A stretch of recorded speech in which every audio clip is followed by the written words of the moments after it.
one day somebody does something unspeakable to someone else, to someone you hardly knew, and you do something about it because you can. This story comes to us from the Associated Press.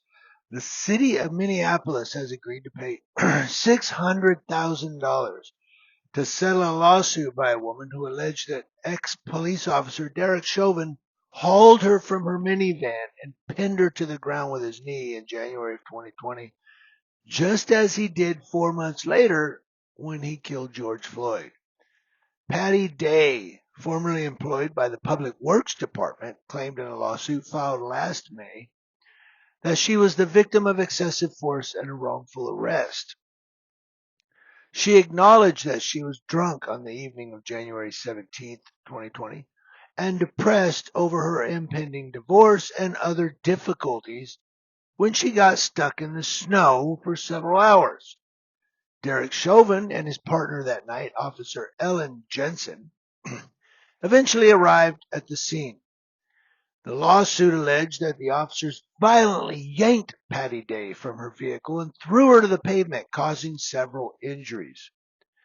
Quote, Chauvin then assumed his signature pose, pressing his knee into the subdued and handcuffed Patty's back, just as he would later do to snuff the life out of George Floyd, and remaining that way well after Patty was controlled, says the complaint. Now, a drunken driving charge was later dropped after the judge ruled that the officers lacked probable cause to arrest her and suppress the blood alcohol test evidence. So did you hear that whole story?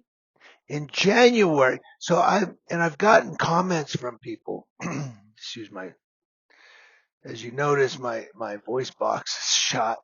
But I've gotten comments from people who have said Derek Chauvin doesn't belong in jail. He's a good officer.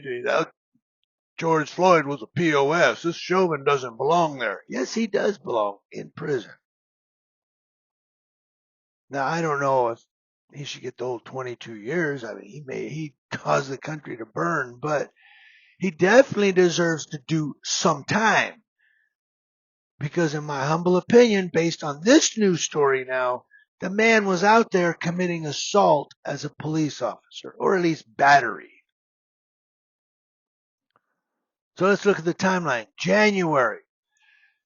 According to Patty Day, Derek Chauvin pulls her over, rips her out of the car. She's handcuffed, and then he puts his knee on her back for several minutes. Well after she's controlled, knee on her back with his pose. Then jump to May. I believe it was Memorial Day weekend, actually. Takes George Floyd down, puts his knee where? Near his neck or on his neck. It was 4 years ago, 5 years ago, almost. But he puts his knee on his neck and signature pose. The thinker, you know, for 9 minutes until the man is dead. And people are saying, well, this and that. And, look, I know George Floyd wasn't a good guy. I get it. But he was begging a police officer, public servant, for water, telling him he couldn't breathe. The guy just sat there for 9 minutes like, oh, well. I don't care how bad a person is. Police officer. Your main job is to protect and serve. You don't get to choose who you protect or who you serve. That's your job. Protect and serve. You're a servant. But now this new story surfaces. Now we have two stories of this guy not serving. Well, he's serving. He's serving up bullying and tyranny. Yeah. You get what I'm saying? Derek Chauvin is right where he belongs.